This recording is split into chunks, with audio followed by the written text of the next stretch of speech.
Welcome to the Football Show on PLZ Soccer's YouTube channel. I'm Peter Martin, Alan Ruffley, McCulloch and Tam McManus are with me here on the show. Thank you very much to you for showing your support. The figures have been absolutely magnificent. And if you want to join the football family, just hit the subscribe button on PLZ Soccer's YouTube channel and you'll get access to all our unique video content, as well as downloading the app where you get all the breaking news at your fingertips. And here is what's on today's show. Philippe Clement admitted Rangers faced a tough challenge trying to compete against a Benfica side littered with big money stars. You need to be on your toes to compete with these kind of teams with a much bigger budget. Brendan Rodgers confirms he expects Celtic skipper Callum McGregor to make his return after the international break in what would be a huge boost for the Hoops. Peter Leven reveals his plans for this weekend's clash with Motherwell as Aberdeen bid to end an 11-game winless run. So, listen, there might be a couple of changes, there might be a couple of tweaks, but in the main, they know what they want and I know what I want from them. Stephen Robinson insists back-to-back top six finishes would be a brilliant achievement for a club who are thriving on and off the pitch. To do that twice in a row, because it's as a one-off that can be achieved. To have that consistency, I mean, there's a level of progression. What a season it'll be for St Mirren if they get a top six finish. Aberdeen relegation battle, we'll talk about that. But first and foremost, our port of call is Ibrox. Last night it was tight. It always looked as if it was going to be tight as well, Lee McCulloch. And in the end, Benfica just edged it. Did they deserve it? I think you've got to say they deserved it on last night. I think the first leg was pretty even, although the Rangers goals that they gave away, you've probably looking at and they'll be disappointed with. On last night I thought Rangers weren't as good as what they were away from home, and the gulf with individual players obviously cost Rangers and hit them in the counter-attack. They stifled Rangers in a way, and I think they grew into the game better. Yeah, you'll look at the overall way they set about their business. The first thing is, when you're at Ibrox in front of that crowd, you've got to lift everybody. They managed to do that, but there was just a little period in the second half where it just started to go really flat, and you could sense that, and obviously Benfica wanted to try and take full advantage of that. Yeah, I think Rangers will be disappointed. I think it's an opportunity missed, Peter. I think that if they played to their full potential last night, I think they could have got through that game. I think in the final third, they're just lacking quality at the minute, Rangers. And that's not just in Europe, it seems to be domestically as well. They didn't really create a lot of chances, and that's not like the Rangers team the last few years. They've always created chances at Ibrox, but they didn't really look like scoring all night. Jig's right, Benfica stifled them, and were pretty tight at the back, and they took their really one opportunity on the counter attack, went through and scored, and after that you didn't get a feeling that Rangers would come back into it. So I think the Rangers fans will be disappointed by this result. I think it was a 50-50 game, and they've just come out the wrong side of it. But I think they'll be a wee bit concerned about the quality they've got, the players they've got missing in the final third, and the players they had last night. I just don't think they're quite clicking at the minute. Yeah, well, if you think the Rangers fans are concerned, it's something that the Rangers manager Philippe Clement mentioned after the match. You need to be on your toes to compete with these kind of teams with a much bigger budget than you have. Everybody did that, so everybody raised their level towards the Lisbon game. And then you need to take the moments, and we didn't take enough our moments, and they took that moment. Yeah, it's those big moments. It's just when you get those chances, Ruffy. The one thing that caused a fair bit of consternation was the fact that they were measuring it. It took a wee bit of time to decide whether he was onside or not after the header through from the halfway line. Yeah, I think fortunately VAR was there, to see it, because if you were a referee, I don't think you could have judged that or made a call on that right away. It was so borderline and it happened so quick, but they got it right. But I think the guys are right. I just don't think Rangers raised to the level of performance that they usually do at Ibrox.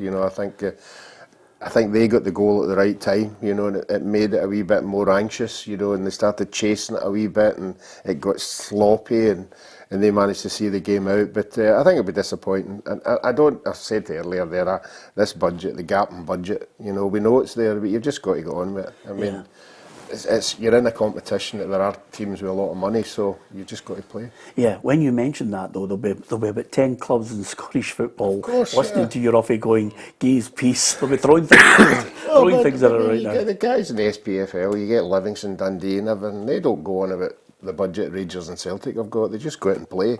You know, we all know what's there. The players at Rangers and Celtic are getting 10, 15 times more than any other player in the league. So you've just got to go out and do your best. Is there a moment, Lee, in those matches where you know it's tight and you know they've got that technical ability? Is there a moment where you sense, first of all, you know that you're playing against maybe a team that's got a better standard of player than you, but you just have to pick your moments and capitalise on them? I wouldn't say there's a defining moment, especially over the two legs. You'd get into that game for Rangers' perspective saying Benfica have got good individual players, but they're under pressure now because they were beaten the last two games. But for the other side, you're saying Rangers are flying high. We need to capitalise in the first game at home. But when you look at that game that was away from home in Benfica, the goals, penalty and Golson's own goal, preventable, very preventable, and that might have changed the outcome. But I think today there'll be a lot of people disappointed in Ibrox, fans disappointed, but you've got to take the positive. They're still going for the treble, which would be a monumental achievement. When I look at the overall result, though, I mean, we were talking about it, and it's very, very close now, Tam. The coefficient, it's something that's become the buzzword for Scottish clubs over the last few years. Suddenly, we've got the Czech Republic, Victoria Pilsen. If they get a positive result, I think that would then reduce Scotland and the title winners next season to having to play a qualifier, and there wouldn't be that automatic qualification. Yes, it's huge. I think Pilsen got Fiorentina, which is pretty good from our point of view. I think they're second favourites to win the competition. You know, you would think Fiorentina, fingers crossed, can beat them home and away, and they don't get any point coefficient points. So, yeah, unfortunately, it's only been Rangers really over the past couple of seasons. It's really been tallying the points up. The rest of the clubs, including Celtic, have not done much at all. So I think there would have been a lot of people wanting Rangers to get through that tie last night from a Scottish point of view, but unfortunately it didn't. So you're now hoping Fiorentina, go and turn Pilsen over in those two games, and we can just cling on to that 10th spot. Yep, it's all to play for, and of course I've actually witnessed Fiorentina last season, Ruffy, in the Conference League final against West Ham. It's amazing how you see how these teams have progressed. Again, we're talking about revenue. West Ham into the quarter-final draw, they were emphatically into it, and in the end, they won comfortably. Yeah, and you keep wondering why David Moyes keeps getting under pressure. Obviously their Premiership is what it's all about, but his record in European football is absolutely superb, and you would think the owners at the club would look up to that. But I think it's David Moyes. He's been offered a contract, he's just not signing it. He's just waiting to see. So it's got to be the only club where you give them success and they hate you. Yeah. And I mean, like super fans in a super stadium. So you would think they would get right behind him. Yeah, I say that tongue in cheek. There's a lot of fans who respect what he does, but there's a fair grumbling from a certain section of the support. Never really taken to them, have it? Seems to catch, not only that, but it seems to catch the ears of the board who are looking, and they've been hesitant at times when they're talking to him about a new deal. Yeah, it's all about style of play. I think with West Ham, you want to see an attacking style of play and all that, but you want to be successful, you want to win things. I think he's done a great job. He's obviously, won that European trophy last season. They're still in the Europa League. Tough one against Bayer Leverkusen, but great result last night. And I don't understand. I think they're sitting in the top 7 or 8 as well in the Premier League. Yeah. I mean, what more do they want? From a club like West Ham. I think he's probably punching above their weight with West Ham. So I don't get it at all. But I just think there's been a certain percentage of the West Ham fans that have never really taken to him, and he's not been able to kind of change their minds. Yeah, funny you saying that. You were talking about his style. I wonder what style they want. Ruffy Kudos just managed to beat 7 or 8 players before just rifling it into the back of the net. What a goal! It was fantastic. They got a lot of obviously European players on the side. A lot of teams who've got these kind of players suit that style of football, but you can't beat a bit of quality. Yeah, absolutely. And David Moyes was singing his praises after the game. Yeah, I just mentioned there, if anybody in here can remember sort of dribbling wingers who used to run and take people on and snaky hips and find their way through, that was a little bit of that tonight. It was a brilliant individual goal, really sort of Roy of the Rovers type goal, really. It really was, isn't it? They're the type of moments, Lee, where fans actually just go home and they don't really mention the score. They go, "Did you see Kudus' goal?" That's what everybody's wanting to see. They want to see excitement, and it's just crazy the situation David Moyes is in. When you, Dan was talking about it there, when you add everything up that he's done at that club, it's crazy. But he'll probably, it sounds like he needs players like that to turn that on, like he did last night, to keep the fans engaged. Yeah. Because it's crazy how they're being negative to such a successful manager. There's no point in asking you, Ruffy, so I might as well ask Lee and Tam. You ever scored a goal that's... There's no point asking me. Amazing. Amazing. Have you ever got an amazing? I remember I was only a boy and I went on loan to East Fife and we played Montrose. And I knew you'd have scored one. I did. I was really fast and I was a bit easy. And I ran through it, picked the ball, goalie threw it out and I ran the whole length of the park and scored. But that's the only time I've ever done it apart from at school. Yeah, you not done amazing at Motherwell? No? No, I was never quick. I never used to beat anybody. No, but I can remember. The reason why I mention it is when I was talking about the five-a-sides, Ruffy, when you look at James McFadden and how he still plays now, I can remember him picking the ball up at the halfway line against Livingston at Fir Park. It was the end of season, so the fans are always allowed to come on at the end. Terry Butcher was the manager, and he picked the ball up in the halfway line and beat 6 players and then just side-footed it in as if he was playing. I think he scored a hat-trick that day. Yeah, he was unbelievable. And when you see guys like Kudus and guys like James McFadden, those guys, we need more of them. We'd love to see more of that style of football. Interestingly enough, you remember what I said to you a few years ago? In fact, I would go as far back as 6 years ago. I said to you, Ruffy, because of the nature of the deals now, English football will dominate every European tournament to the detriment of everyone else. Now they're in danger of... I mean, if you look at this, look at the Europa League last 8 draw that we've got here. Here are the teams, it would have been great to have Rangers in there. They haven't made it. You've got AC Milan against Roma, Liverpool Atalanta, Leverkusen West Ham, and Benfica against Marseille. There's a chance now that there could be 5 English teams, because of the coefficient, 5 English teams in the Champions League next season.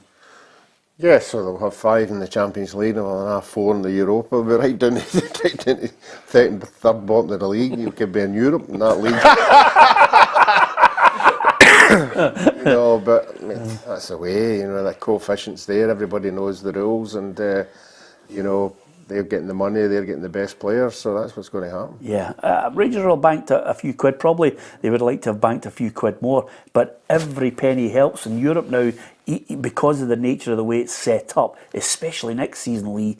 The money's going to be massive, 60 million for the Champions League. 60 million and 2 extra games revenue, is that included in the 60 million? 8 to 10, yeah, 8 to 10. But then you'll get revenue from the ground. And you'll hospitality and all the rest of it. Sponsorship, you name it. It's a no-brainer. That's why even in the window there we were saying everybody was expecting Celtic to go and spend big. I know we've spoken about this a few times and they've obviously thought let's take the gamble and no get any big hitters, so-called big hitters in. So it would just be interesting to see how it pans out. Can still go either way for me. Yeah, absolutely. Still either way. It's as tight as that. And of course, the one thing that I would love to see is just Scottish involvement in the Champions League. I love to see Scottish clubs playing the Champions League.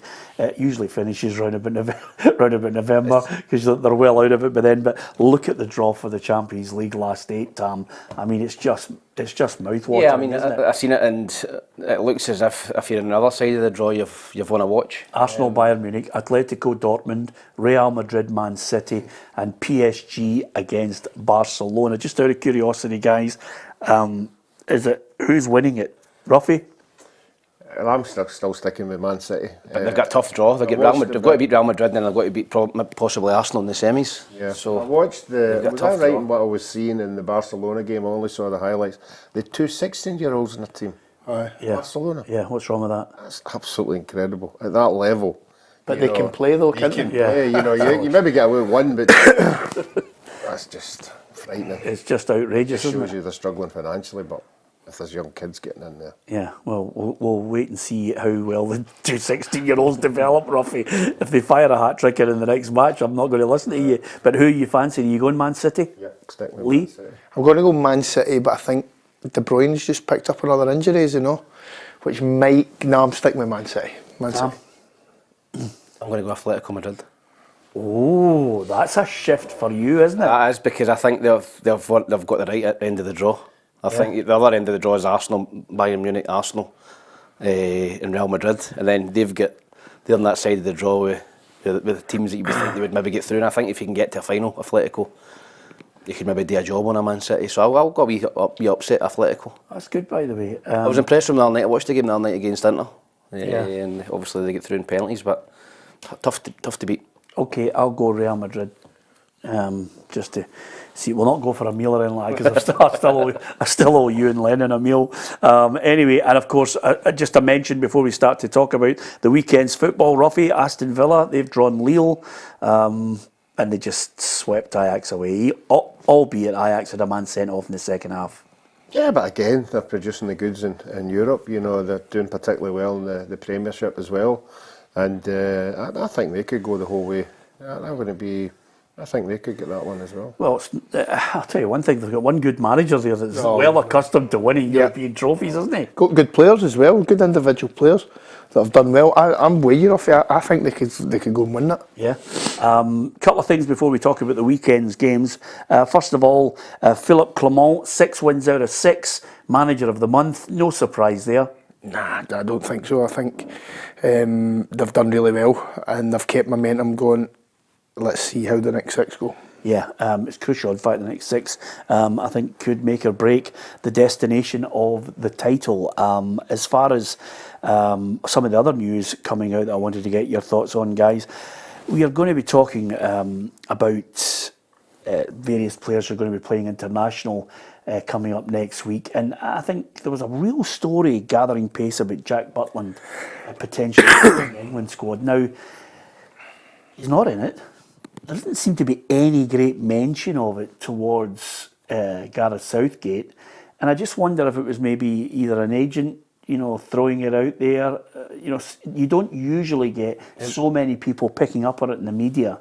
Yeah, the word was he was going to be in the squad, wasn't it? That was a rumour, and supposedly he'd met with Southgate or spoke to him on the phone. So I think he'll be disappointed. Listen, he's been outstanding this season for Rangers, but we all know the snobbery that exists down south. They're looking up here and thinking, who's he playing against every week? And so unfortunately we've had that before with players, Chris Suttons and Alan Thompsons and guys for England that were doing well up here and never really get a sniff. So although I'm slightly surprised, I'm not, because they'll just pick guys for the Premier League. He'll be disappointed, but he's been in top form. I mean, he's been absolutely brilliant for Rangers.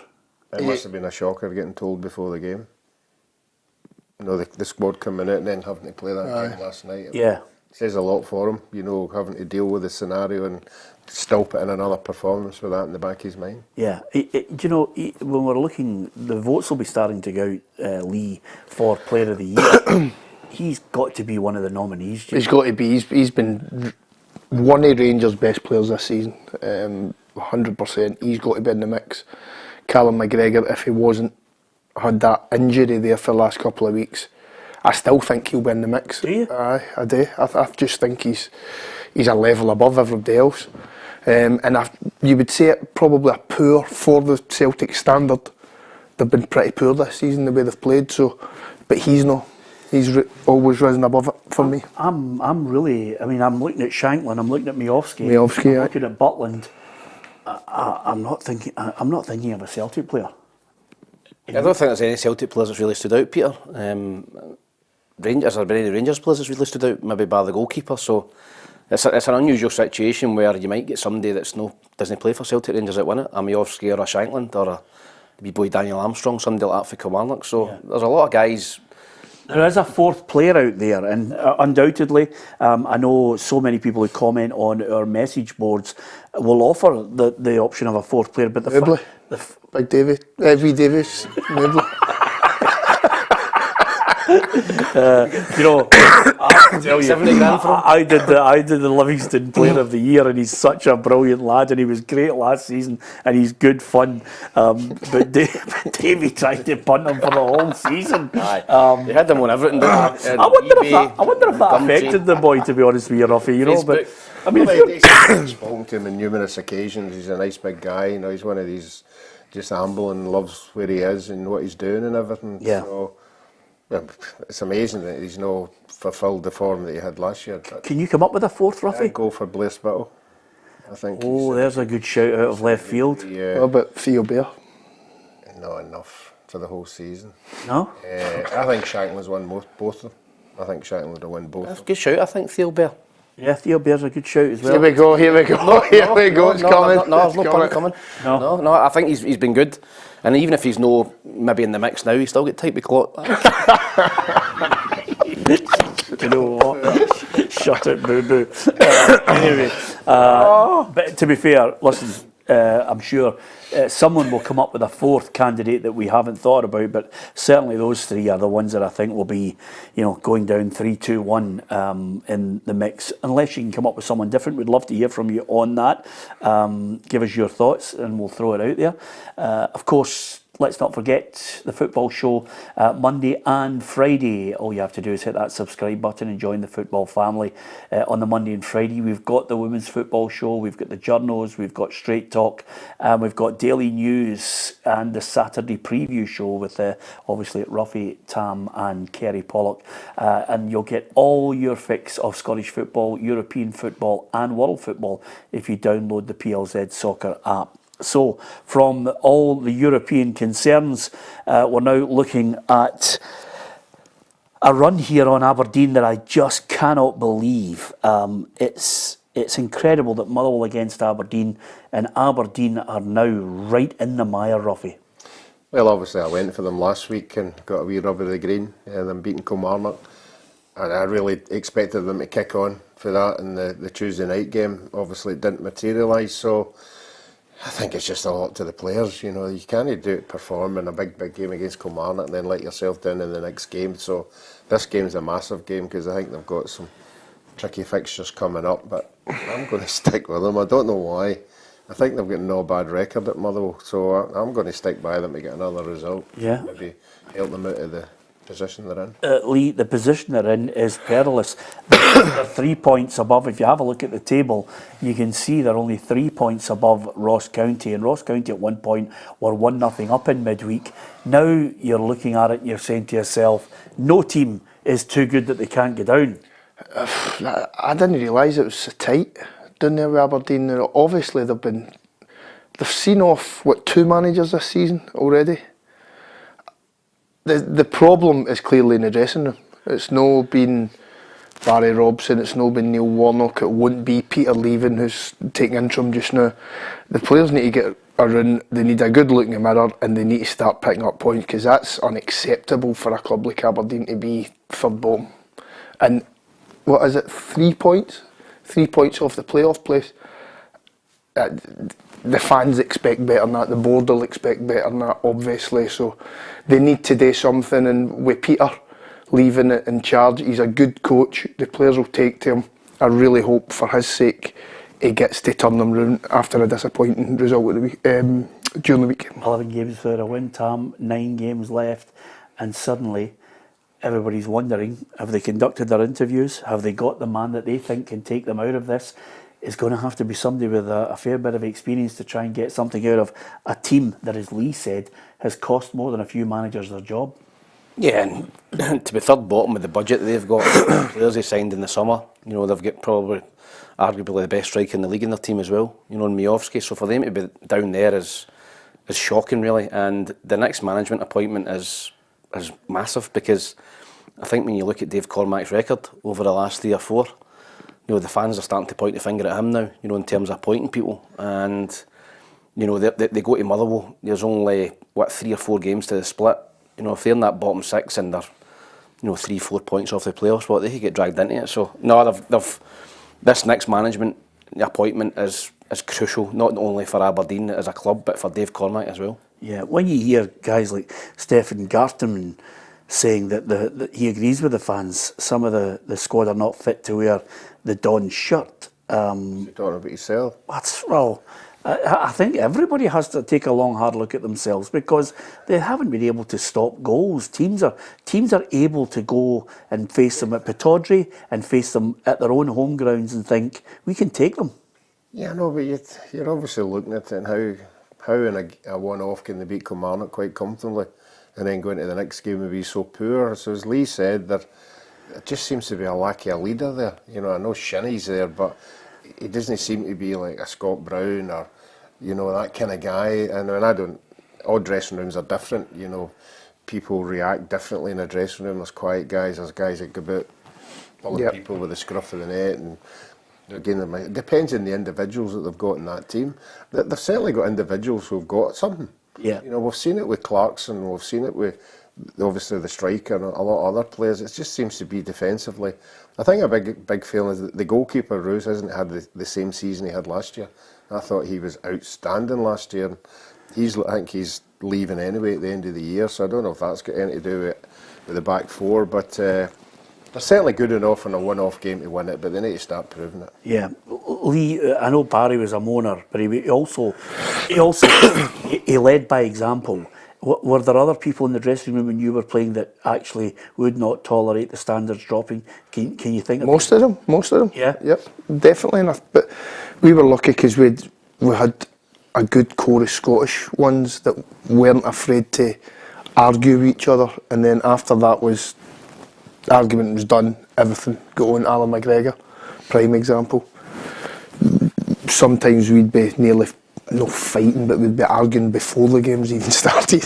So that's the difference, and I think if you've got a nucleus of that in any dressing room, you're not going to find yourself third bottom. When you've got clearly, they've got better players than most teams in the league, and they're doing it. It's unacceptable. Yeah, and the other thing I was going to say, Tam, you know what it's like from any club when they open the door and they go, and here's the next manager who's going to save the club from relegation, first of all, because that's going to be the remit, right? When they open the door and they go, and here's Elfsborg's Jimmy Fallon. Now, no disrespect, he's just one of those names that will constantly, different names will be thrown up in the next couple of days until we eventually get to see the face after the international break. No, I know, but I'm like, no, he can't think of it, and believe me, I know. He's not feeling fine anyway. I know the way his brain works, but to be fair, that's the way they're going to look. They're going to look, this better be something special coming in this door that we buy into.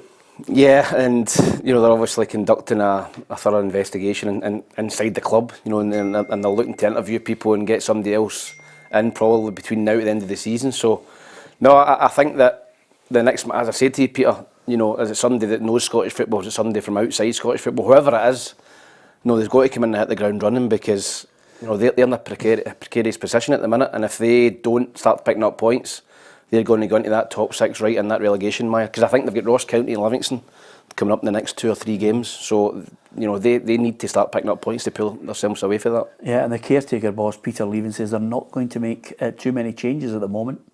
Yeah, they've got to prove themselves, they've got to prove to the fans how good they are. As I said, we've seen it, but to be honest, the boys have came in Thursday, Friday, and they've trained well. As I said, we've had a good, honest chats. What we expect from them. So, listen, there might be a couple of changes, there might be a couple of tweaks, but in the main, they know what they want, and I know what I want from them.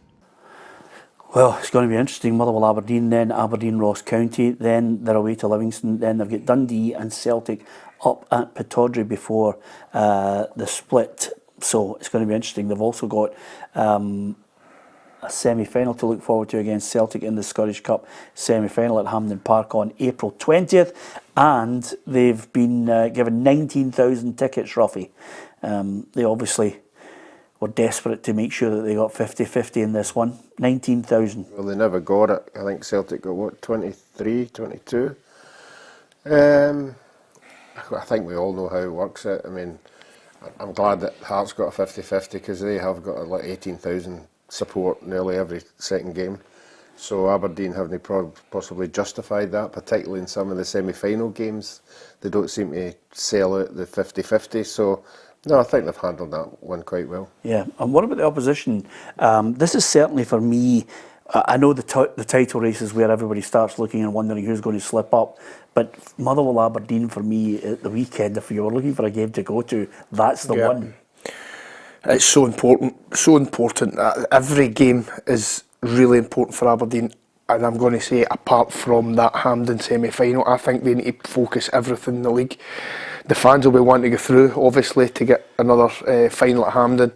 I think they need to turn it round and have a last, gasp chance to get into the top 6, but it's looking super slim. I've got Motherwell to win 2-1. What about you? Motherwell to win 2-1. Ruffy? Aberdeen 2-1. You have? Yeah, you're sticking with them? Stuck by them last week, so they did me okay. He's going to get caught this weekend. Well, that was the cup, so that's fine. So you're sticking with them in the league? 2-1, yeah. Okay. 2-0 to Motherwell. 2-0 to Motherwell. Okay, comfortable 2-0? Comfortable 2-0. Okay. Celtic could go 1 point clear of Rangers at the top, albeit for 24 hours, Ruffy. They've got a home game against St Johnstone. Well, I think we all know that St Johnstone possibly maybe have a goal in them, but I don't think it'll be enough. I think Celtic will score more than that. Depends on when they score it, but I think at the end, I think it'll be difficult. I don't know if Vickers is back yet, but that back four, anybody playing them at this precise moment will say, well, we've got a chance. You know, Livingston proved that last week that they do lose goals, but I still think Celtic have too much going forward, and I think they'll win. Yeah, Vickers is back. He obviously Scales has picked up an injury, but whether it rolls him out or not, only time will tell. The one thing that everybody will be looking at, okay, it's a game against St Johnstone, Lee. They'll be looking and wondering, Cameron Carter-Vickers, just ease him in, don't get any more injuries. And then, of course, Rio Hatate and Callum McGregor. Everybody's thinking it's all about Ibrox in that game against Rangers. Of course, but they still need to win. They still need to beat St Johnstone. Having Vickers back in a defence that's not really been playing with confidence is a massive thing. Having McGregor back, I don't know how much game time he'll get, but that obviously he's one of the best players in the league. We're talking about one of the best defenders in the league. And is it Hatate, the other one? Yeah. Coming back in, he started his Celtic career then with a bad injury, so anybody coming back in for Celtic then it'll be or come across like a new signing, a bit of freshness, because they've needed it. They've not been themselves, they've not been in their best form, and I think they'll be looking at every single game that comes, right, when are we going to start and then build momentum for the run-in. And of course, Brendan Rodgers, speaking ahead of this match, offered his insight into some of the players. I expect Callum McGregor to be back after the international break. We'll assess it for the Livingston game. Cameron Carter-Vickers fine. He's available. Liam Scales, he's going to miss the game after picking up a knock in training. So another change in that back line. But the Celtic fans will be wondering if they're going to go through the pain of a late need for a goal. St Johnstone 9th, 1 point ahead of Aberdeen and just 4 ahead of Ross County. Can they cause an upset there? Well, they did earlier in the season, Peter. Obviously, they get that 0-0 under Stephen McLean. So I think they'll make it difficult for Celtic. They'll sit in. Craig Levine's done that throughout his career. You know, he's made it difficult to break down and hard to break down. His teams are usually organised, but I still think Celtic have got too much quality and they might win the game. I'll go for 3-0 to Celtic. Ruffy? 2-0 Celtic. 2-0. Did I read there that they've scored 6 away goals all season? Yes. That's all? Yeah. 4-0 Celtic. Listen, I don't know what Craig Levine, the only remit I think Craig Levine's got is just quite simply try and get every ounce out of them just to make sure 10th. That's it, Ruffy. Yeah. 10th. Yeah, well, a couple of months ago we were all saying relegation, so he has made some kind of difference. They've picked up points here and there, and it's taken them away from the pressure of the bottom two. But I still think, Lee touched on it, if you look at the points when it comes to the split, anybody in that split, if they're 3 points, 2, 4, I'll think, 15 points up for grabs here, we can get out of this. Yeah, just out of curiosity, Lee, we started off the campaign, everybody was looking at the strengths and weaknesses of the teams battling it out. Rangers obviously are going to go to Dundee on this Sunday, and as you highlighted there, Celtic have to win against St Johnstone. These are not, it's not a gimme now, because they've been dropping points. Do you think it's down to the 2 Old Firm games, or do you think there's other twists that could scupper both teams' plans of winning the title? Don't know, it's a good question. I think if the Rangers' most important game is Sunday, coming off the back of the European game, a little bit of disappointment, they'll be a little bit flat. Getting into it a team that's in form, especially at home. I think if they win on Sunday, they'll continue to pick up points and it'll come down to Old Firm games. I think with Celtic, it'll be the same. They're sort of grinding it. I can see Celtic hitting a bit of form, and therefore, to answer your question, I can see it solely coming down to the 2 Old Firm games. No, I think teams will take other points off them, Peter. Both of them or one? I think both of them. I think it's been shown this season that teams have taken points off of Celtic and Rangers. Even though Rangers beat Hibs, I didn't think they were that great. They lost last night, lost to Motherwell, so that first little kind of dodgy patch, I think, under the manager, Philippe Clement, and that's going to be a tricky game for them away at Dundee. Dundee have got a lot of energy in their team legs, and if Rangers don't match that, then they could maybe drop points as well. But no, I think that maybe getting the top 6, it might be a Hearts or maybe a Kilmarnock away or St Mirren. I think they're capable of taking points off of Celtic and Rangers. You say that Rangers boss Philippe Clement says that his players must quickly lift themselves up after that European disappointment. You learn also to switch faster. So that's now the challenge, to do it really fast. So tomorrow morning I see everybody back. I will look everybody in the eyes, and if I see somebody still with his head down, I will see that it's raised again and with the chest in front to be ready on Sunday. Well, that's what they call man management. When you look at it, I'll always remember the great line of Jock Wallace. Do you need to motivate your players, Jock? And he says, I have a look around. He says, nah, anybody who needs to be motivated playing for Rangers is shown the door. Because you're there. You don't need motivation. Get on with it, do your job. Okay, Rangers against Hearts in the semi-final. What did you make of the overall draw then? It kept the two big guns apart. Yeah, I think Hearts and Aberdeen would definitely have wanted each other, but for the global, say, country perspective, I think everybody would like to see an Old Firm final again, but I don't think it's as easy as, yes, Rangers will deal with Hearts and Celtic will deal with Aberdeen. I think Rangers have a lot of games. That'll be a difficult game for Rangers. That more so than what Celtic will face with Aberdeen, I think. Yeah. Now, Ruffy, with Dundee at home, when we're looking at the performance of teams in Aberdeen finding themselves trying to avoid a possible playoff place, and I think an automatic relegation is just they need to have an unbelievable collapse for that to happen, and Livingston to suddenly hit a vein of form. But as far as Dundee are concerned, I think the board must be extremely happy with Tony Docherty and what he's achieved. They got that win over Aberdeen. They could go into the top 6 if they get a win. Yeah, Tom's right. They seem to be a team that everybody's battling for each other. They have experienced players in their team at certain positions, and it is a hard place to go. That you have to grind it out and get the breaks here and there. I think Rangers still have got too much in their locker for them, but it's going to be a really, really tough 90 minutes unless they get a couple of early goals, because I think Dundee are notorious for going right to the end and getting late goals. I've got 2-1 Rangers. 2-0 Rangers. 2-1 Rangers. 2-1 Rangers. Okay, Ross County against Hearts. There was a little moment in midweek when Ross County went a goal up, and I thought, whoa, this really is game on. If anybody's, Aberdeen fans tuning into the radio and listening for the live commentary, they would have been thinking, this really is squeaky bum time. Yeah, they did. Obviously, they went ahead against Hibs in the first half. Hibs were pretty poor in the first half. Second half, they were by far the better team. They went ahead. They'll be disappointed by the way they conceded the equaliser. I mean, from start to finish, I don't know where they get 8 or 9 minutes from. Then it should have been a Hibs throw-in, and then Danda hits it and it trundles. I don't know the boy in the lines then. I thought he should have cleared it, and it goes in. A terrible goal for Hibs to lose, particularly when they're battling away for 6th place. So they'll be disappointed. But Ross County picking up a point, gets a point closer to Aberdeen. They come off the pitch, Aberdeen's get beat. They're a point closer to them. So I don't see them getting anything off of Hearts, but I think Hearts have shown this season that they're capable of grinding results out. Away at Ross County and in different tough places to go, Livingston. And I think they'll go up with Ross County and win that game 2-1. Yeah. Interestingly enough, we're all going to have to look and see who wins Manager of the Year. If Rangers win the treble, which would be, you'd have to wait till after the awards ceremonies. Even I think for maybe the football writers as well, you'd be cutting it fine.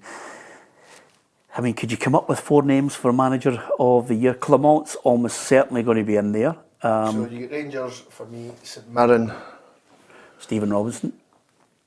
Hearts, Nazy, Nazy. got to be there. Can't think of another one. Can you? Tony Dock, if he gets in the top Tony six. Dock, there's a great shout. Yeah. Tony Dock. That's Get in the the top four. six. There's my 4. Yeah, it's definitely. I mean, it's just. What about Derek McInnes? Can't be far. He's sitting in 4th place. I was going to say. Just the Premier League, we're talking about overall. What if Wraith Rovers win the championship? Ian Murray? Ian Murray. Ian Murray. I get it, but nah. Ian Murray would. I mean, the thing about it is, it's not journalists who vote for it at the PFA Awards. It's the managers who vote. All the managers have a vote, so all 42 of them will look and say, okay, who's been that standout? Why have you got a smirk in your face? Who are you thinking? I was with Dick Campbell at the weekend. He's on a run. He's 5. So he's 6. You better not annoy him, by the way. He'll phone you and wonder what promotion coming up. Yeah, exactly. Oh, don't worry about it. It'll be in the script. Yeah, I think it's between Derek McInnes, Tony Docherty, maybe getting that 4th nomination, or as you say, Ian Murray to do it with Wraith Rovers would be unbelievable when you consider, Lee, the budget of Dundee United. The budget, the personnel they've got. Look at Dundee United's forward line. They're very good. Even Tony Watt in these days, very well paid. And obviously they're very well paid. Dundee United, the pressure's on them. They need to come back up this season. I believe they could be in trouble. And Nid's flying high. It's so tight there as well. It'll be interesting to see how it pans out. Yeah, you played with Ian, didn't you? No. At Rangers, no? No. Was he after? Did he come after you or before you? He left before I came. He left before you. Yeah. Yeah. Okay, he was a good player in his day. I played with Hibs for 7 years. Just 7 out of 10 everywhere, consistent. Yeah. Play anywhere across the back, midfield, 7 out of 10 every week. Steady player. Yeah. Okay, it'll be interesting to see if he does get a nomination. What do you make then of at Ross County Hearts? I've got 2-1 Hearts. 2-1 to Hearts. Yeah, Ruffy? 2-0 Hearts. 2-1 Hearts. Okay. Kilmarnock against Mirren now. This one is a good one because you've got 2 good managers who are vying for a really strong end to the season. How do you see it, Tam? Yeah, this is a massive game for both. I think that when you look at where they're both sitting in the table, I think everybody thought, Kilmarnock maybe nailed on for that 4th, but St Mirren are right in the mix as well. I just think home advantage might count here, Peter. I think on that Astro, Kilmarnock their record's exceptional. They usually beat the teams now out with maybe Celtic, Rangers. Their record's excellent, and I think they might just nick a tight game, maybe 2-1, but they're both very much in the mix for that fourth spot. Yeah, let's get the thoughts of Stephen Robinson. Alison McConnell was out there today. St Mirren manager Stephen Robinson believes that back-to-back top 6 finishes would be indicative of the progress that St Mirren have made as a club on and off the pitch across recent campaigns. Prior to last season's top 6 finish, it had been almost 40 years since St Mirren had placed in the top half of the table. Achieve it 2 years in a row when it was, how many years did we say? 38 years or some 36, 38 years since we were last in the top 6. To do that twice in a row, because it's as a one-off that can be achieved. To have that consistency, I mean, there's a level of progression throughout the football club as a whole. With the crowds growing, with the commercial side growing, where with investment which we badly need into the pitches, into the stadium pitch, the training pitches, that's growing the club as a whole. And this group of players, if they can do that again, would be a huge achievement. And Robinson has insisted that his full focus is on tomorrow's game against Kilmarnock at Rugby Park, despite finding himself linked with a vacant Aberdeen role for the 2nd time this season. I just have a big enough job here to worry about. I ignore all that now. I think I might be linked with a Bayern Munich job. Is that still up, is it? I've been linked with absolutely every job, so I just laugh it off now. It's certainly not me that puts anything out there. If I'm being linked with anything, what I will say is it's the credit to the players, because you don't get linked with things if your players aren't doing well and they're having a fantastic season. So it's credit to them. Yeah, and the word there is consistency, Ruffy. For a club like St Mirren, good structure to them, but a good manager who's got an eye for a good player. And it could be lucky once, but you can't be lucky twice in this league. It's it's consistency to be vying for a top 6 finish. No, just like we were talking earlier with certain teams, he's got a proper dressing room. He seems to have got a dressing room who they're all fighting for each other, they're all good mates, and they all got on well. We had him in the show here. He was saying it's a great atmosphere coming into training in the morning. Everybody's really looking forward to it, and that means you're doing well. It means you're getting results on the park, and everybody's happy. But I think they've got Kilmarnock at the right time here. Obviously, the defeat last week. Every team has a wee wobble now and again. I think this maybe be Kilmarnock's turn to have that wee wobble. I think St Mirren will go through there and get a draw. Yeah, I have to say, I'm amazed, with Alan Burrows up there, I'm amazed that he's not the front runner to be the Aberdeen manager. He maybe is, but it's too early to maybe bring him in. I don't know. You don't know what the communication's like, but they've definitely worked together, and obviously they've had a professional relationship together. This game is huge. I think Kilmarnock's Van Veen and Stewart might be injured. So for me, it makes St Mirren a little bit more of the favourites. So I'm going to go 2-1 St Mirren. Wow, that's a big call, because if anything, as Lee mentioned there, with two players who really haven't been able to contribute the way the manager would like, but Vassell and Armstrong have been brilliant. Vassell's just, he's one of those strikers I love to watch, because he just looks as if there's not an ounce of fat on him. He leads the line well, Peter. He holds the ball in and he can run in behind as well, and he's a captain, and so he's been excellent. Wee boy Matty Kennedy and Armstrong and the flanks are excellent, put good quality into the box as well. So I think it'll be a tight game. I don't think any result would particularly surprise me, but I maybe think Kilmarnock maybe 2-1. Ruffy? I went one each. Yeah, I'm going to go to Kilmarnock 2-1. Hibs against Livingston, 7th place, 1 point behind Dundee. The great thing at this tail end of the season, we always mention it, Tam, although some of us would like to see a bigger league, you get, I'm almost certain, a Neil Doncaster on the board looking on and thinking, give me peace, look at the way everything's up for grabs. There's contention for the middle of the table, there's nail biting at the bottom, and suddenly at the top it's neck and neck. Yeah, it is, and to be fair to Dundee, they've been excellent this season, and they're narrowly sitting in 6th place at the minute. Hibs, obviously, if they win, they beat Livingston tomorrow, they go above them, and Dundee have got to play Rangers, so it's a huge game for Hibs. They'll be disappointed dropping 2 points during the week there, in a game that they should have seen out, really, and got the 3 points. But Livingston, I thought, were pretty good against Celtic. I mean, I don't know, they look as if they're just having a go now. I don't think they've got much to lose, Livingston. I think they'll do the same at Easter Road. They'll go and have a go at Hibs, and they possibly might score. But I think Hibs are scoring goals now, they're creating opportunities, and I think they'll have enough to beat Livingston and go to the top 6. I'm going to go for 3-1 to Hibs. Yeah, well, the big problem is they might be scoring goals, but the manager, Nick Montgomery, says they're also losing goals. For sure, I think every goal you concede defensively, no matter what happens, you obviously can't control the decision made towards the throw into the wrong team. But what we can do is make sure we're ready to defend any situation and make sure that we're not talking about it afterwards, because if it would have been right, or even if we'd have defended better in that moment, then we wouldn't have had to talk about it, even though it would have been a wrong decision at the time.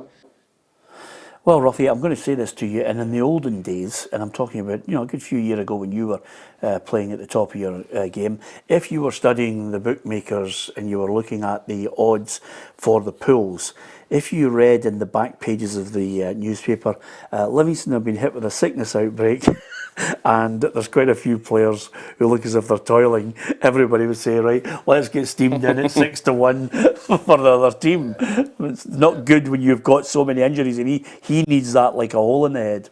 Yeah, certainly, and he's got to do his job to keep that away from his players, because that you can just drop your intensity a wee bit if you think that's the case. But we've seen these headlines before, and sometimes say 6 and maybe it's just 1 or 2. You've just got to wait and see the team lines come through. I think it's a big game for Hibs. I think Hibs have got to win this. Hibs are a top 6 team. They're a team that should be going for Europe. And if even a draw, it'll be interesting to see what kind of columnists come out with the stories next week if they don't win this game. Yeah, absolutely. If they're strong, and if they really stick by their guns. Yeah, well, you have down through the years, you've always had erratic columnists. So I wouldn't worry about that, Ruffy. Hey, yo head here. He's been like that all season. Okay, Livingston, Hibs. I've got 2-0. Hibs have got to win it. 2-0. Yeah. 2 each. Oof. I don't know. 3-1 to Hibs. 3-1 to Hibs. Okay. Listen, talking of which, let's have a look at the predictor, Tam, because I picked up a point during the week there. I'm relying on you, by the way. Ruffy, Tam, you're just in behind him. I'm just happily in third. With Lee and Alison's a bit behind us, and then Jig's flying up the table. well, he is actually. He's doing really well. And Kerry is 247. Is Kerry still doing it? Yeah, She's still. No, she's still going for it. And by the way, we've had a right good group of people all taking part in it. But Tam and Ruffy, if you can get your finger out, because Aurora Borealis looks as if he's absolutely storming. Or dare I say it, for fear of retribution, Aurora Borealis, she could be at the top of the table, loving it right now. Whoever it is, it's going to be a right good night out. There's only two people I want to beat. That's the boy who's, what is it you call your name? You use a name on your email. What is that called? Avatar. You use a name. No, you use a... Ruffy Sketchers. Aye, I just want to beat Ruffy Sketchers and Ruffy's Love Child. Okay. They're the two people I want to keep ahead of. Okay, I never thought... I never Actually might be a love child. Actually, to be fair, I never thought... And be careful. So would I. I never thought we'd be on this program looking at the Premiership and Ruffy's and Love Child are on the show. Anyway, what did you make of Craig Gordon getting the call? Good for him. Is he going? I don't know. I think It's between him and the Motherwell goalie. I think he's going to take Clark, Gordon and Gunn. Clark and Gunn are already there for me. Yeah. It's between the other two. And if the Motherwell goalie's playing every week and Craig Gordon isn't, there's a decision. Yeah. Ruffy? Yeah, he's got to be playing. He's got to be playing. It'd be unfair on Kelly. Really unfair. But he's still got a chance to get in there. I always think that the third goalkeeper, having been the third goalkeeper in Mexico, you're not really involved. You know, you're no part. You're no. You're no. And If you said that in a battered you for man who speaks from experience. You better. I think a good lad along. A young boy like McCrory or something like that, but he's not playing either. So I think just throwing Craig in because he's Craig, you know, when he's going to be the third choice. I think. Do you think right now with it?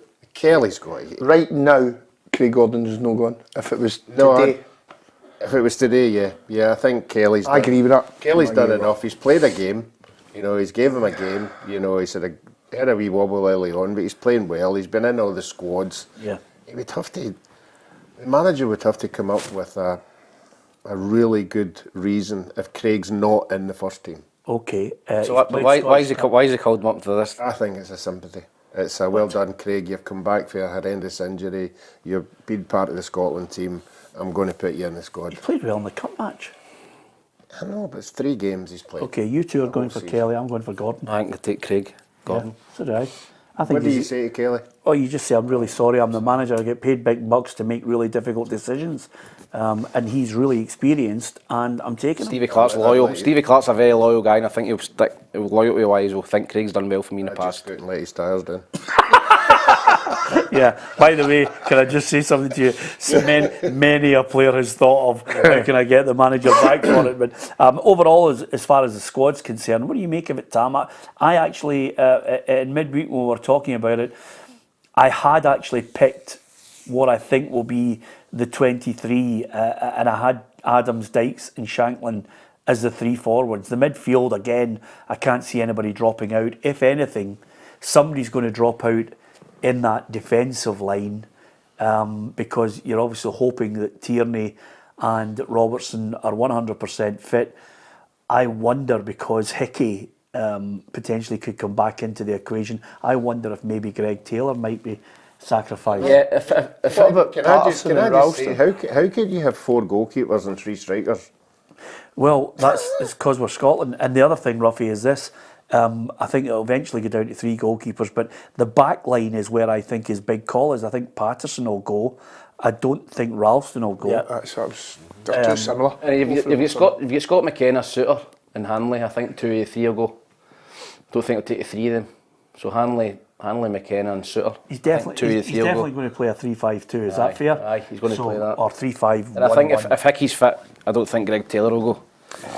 Because Tierney can play that position. Such a hard call, isn't it?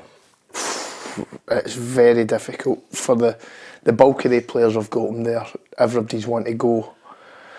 It's part and parcel of the job.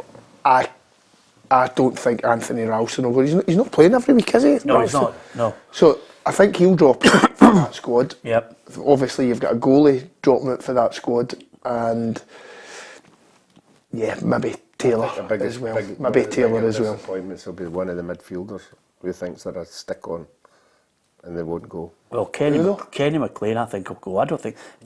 See, let's put that up, Ruffy. Again, there's still some players to come back, but if you can see that team, you've got Lewis Ferguson, who's doing unbelievable. He's got to go. Billy Gilmore will go. McGinn's going. So you're not going to drop out Ryan Christie. You're not going to drop out Billy Gilmore. You're not going to drop out John McGinn. You're not going to drop out McLean. You're not going to drop out McComney. So who's going to drop out? Nobody for midfield. No, I think a midfield player's going to take a hit. No, I don't see for it me. at all. That's your energy in you. No, I don't see it. I just see the back line is where the cuts. He said 4, possibly 5. It'll be painful. You know, he's got to get to 23. When he's in that squad there, Peter? Well, go on a 5 there. Pick 5 for there then. Well, 22, 23, 24, 25, is it? 25 there. There's 25. And when he's gone 23? 23 is going. You've got So McGregor take a goalie coming back. You've got Hickey coming back. Yeah. Is there somebody else? Well, Hickey and McGregor are the key players coming back. So They're definitely going. It's 5. Is it 5? That 27. So is it 5 or 6 for that? It's going to drop it. Well, the 3 centre forwards are definitely going, Ruffy. I don't see anybody from the midfield dropping. Craig Taylor, John Souttar, Taylor, Ian Kelly, Anthony Ralston. There's 4. Yeah, there's 4 right away. And by the way, I also think he might look at himself and say, you know, he's turned around and he said Grant Hanley is exactly what it says on the tin. He likes him. So it might be a Liam Cooper. But it's because he likes Porteous. Oof, who'd be a Scotland manager? Anyway, just before we finish, guys, Man United against Liverpool in the FA Cup quarter-final. What a good shout. Tam, where are you going with that? Liverpool. Yeah. All day. I think Liverpool, I've seen a bit of their game last night, they were brilliant, and they're playing with so much confidence at the minute, and I don't see Man United troubling them. Yeah, Ruffy? Liverpool for me as well, yeah. Liverpool easily. Okay, always good to get your thoughts on things. Ruffy, it's a big weekend for you. How are you handling it now? Because obviously a lot of the people have been commenting online here. You look a wee bit tired now that you're a grandpa again. Congratulations to Sarah, I have to say. Tired. But you've been pulling out of the tennis. You know. Yeah, I've been doing a bit of shuttle back and forward to Edinburgh. I'm beginning to ask for. I just feel as if there was a telepathy between you and I there. That really we don't need to go any further. You're terrible. No, I've been going to Edinburgh most of the days, so I'm about that away for us and for petrol money. Yeah. You haven't seen too many games either. I mean, it's so unusual for you not to get a. No, I was actually at the Partick Thistle Queen's Park game last Saturday as a guest. Wow.